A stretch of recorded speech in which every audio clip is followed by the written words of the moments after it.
discuss a bit more about plasma so there's more of an understanding as we start moving through things. So, plasma is the fourth state of matter. It's ionized gas with free electrons, highly conductive and responsive to electromagnetic fields. Now, these are from the Greek Strong's numbers, and these are the definitions relating to the word plasma. So here's plasma, something molded, a thing formed. It's from the word plaso, plasa, is to mold, shape, or fabricate, form. Plastos, from the same plaso, molded, by implication, artificial or figurative, fictitious, false, fiended. Platia, from this word, a wide plate or place, open square or street. So it's interesting that it's being called a wide plat or place, open square. Platos, width, breadth. Planuno, to widen, literal or figurative, make broad, enlarge.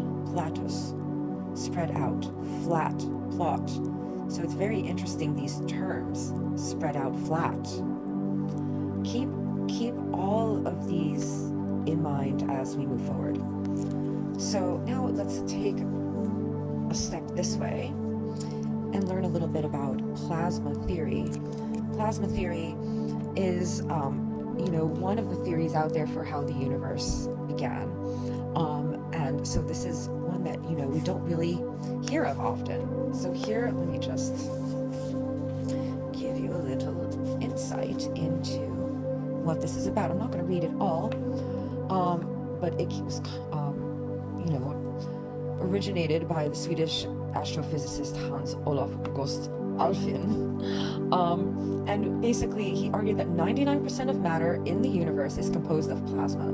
His theory states that electrical currents in plasma interact with each other to produce swirling strands, which initiate a chain reaction. The strands cause matter to clump together, which produces greater swirling, followed by more matter, and so on. According to the theory, stars, planets, and other celestial objects were formed by this process. Now, we're all familiar with the Big Bang theory, and I find that this theory is also extremely plausible. In fact, I believe a combination of both may be at play here. Why couldn't it have started with the plasma theory, and within this formation and the swirls of strands and the chain reactions, that somewhere in there could have also been the Big Bang? There could have been multiple Big Bangs, and we're all just kind of riding these interesting waves together. But the Big Bang, they say that it's an explosion from one point outward. So, and that at some point, it will slow down because it's still going, it's still speeding up. I believe they said in their most recent calculations. But also in some calculation out there, I'll have to find whose theory it is. It's supposed to slow down and then come back to that point of initial explosive Big Bang.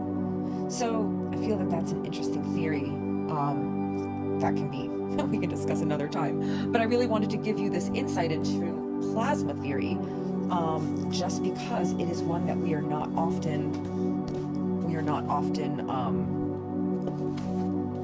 shared, So let's go a little into the definitions of a plasma. From the little kittle, plasos is to fashion, form.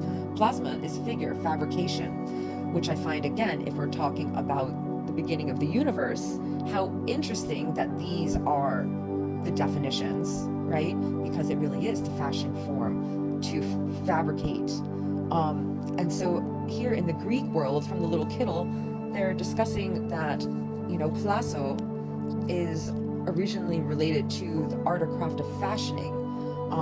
So I find that interesting, that it is an artistic verb, right? And then as a noun, the word plasma has such a varied sense as figure, forgery, I should say, and literally style. Very interesting that these really come together with the meaning of creating, fabricating, fashioning to form. So join us for the continuation of a plasma part 2.